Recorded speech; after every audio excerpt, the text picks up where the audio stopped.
In this video we're going to talk about what is necessary to reach the One Piece treasure in its place, which is the island Raftel. In the zoo arc we've got a lot of information about how to localize Raftel with the help of 4 special red poneglyphs called the Road Poneglyphs. Each of the Road Poneglyphs mark a precise location on the map, and when you have the 4 of them pinpointing to a point each on the map, link the 4 of them in the intersection forming an X mark is the exact place where Raftel is.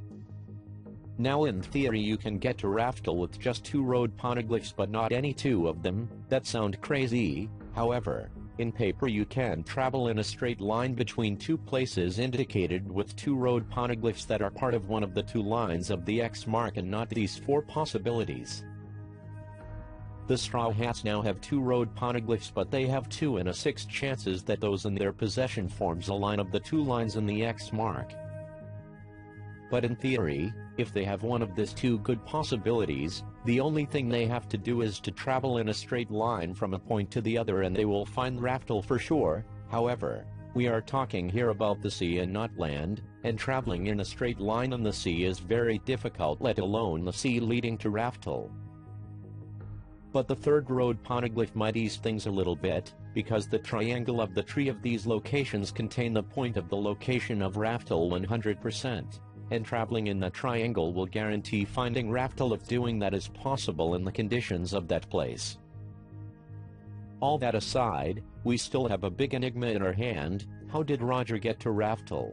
As we know in the last events in Whole Cake Island that he stole the information from Big Mom's road poneglyph, as she said herself. He did it with the power of hearing the voice of all things. However, we did see writings near the poneglyph in Skypia with the name of Gul D. Roger on it written in the ancient language. But Roger didn't know that language. A Silver Israeli told the Straw Hats. The only one that can write in that language is Odin, the father of Momonosuke of the Kazuki clan, who was traveling with him in his ship.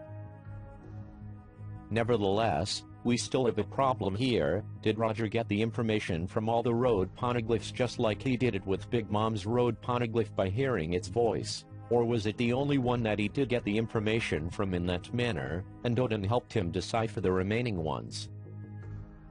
If that turns out to be true, that will mean that the information that you get from reading the writings in the road poneglyphs are the same as if you hear its information via the power of hearing all things. However, there is another possibility that might be very intriguing. What if the information within the writings of each road poneglyph is incomplete or somewhat wrong, and you need that power of hearing all things to completely decipher each of the road poneglyphs and get the right information? If so, the rubbing that the Straw Hats did get from Big Mom's road poneglyph is useless without the second half or the completion of the information on it from hearing its voice. And there is only 2 that we know of at this moment that can do that, and they are Luffy and Momonosuke. Now if this turns out to be right in the future, another encounter with Big Mom and her crew is inevitable, as the Straws will need her road poneglyph to complete the information from it and locate its point on the map. Between Luffy and Momonosuke, I think Luffy is not the ideal one to do that job, as his job is to fight the strongest opponents and beat them. Even if he have that power like Roger, probably he will use it sometime to help, maybe just like Roger did.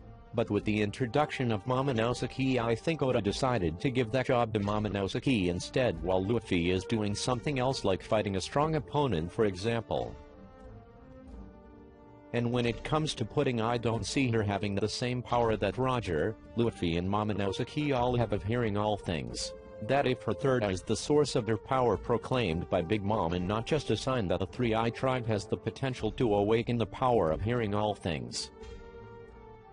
However, I think her 3rd eye might have the power to help decipher and read the language on the poneglyphs just like Robin can read them. But Pudding will be able to see the meaning behind the text with her 3rd eye without reading it.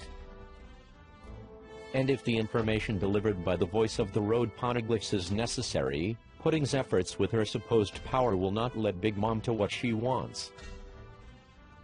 Now, this in my opinion will make the road to Raftel more difficult and complicated, and that's what I think it should supposed to be in the first place. Because that of course will explain why a lot of very strong pirates like the Yonko and probably other people didn't get Reach Raftel and didn't find the One Piece since Roger. In conclusion, I think being strong and probably rivaling the strongest pirates in the New World is necessary to collect the information from the road poneglyphs as they are in the possession of the strongest. And even that is not enough, you need the right people to decipher them and the best navigator to sail one of the most difficult seas probably in the One Piece verse to reach Raftel. I hope you enjoyed the video. Rate the video, leave a comment to tell me what you think. If you're new to the channel, then check out some of my other videos and subscribe accordingly. Thanks for watching.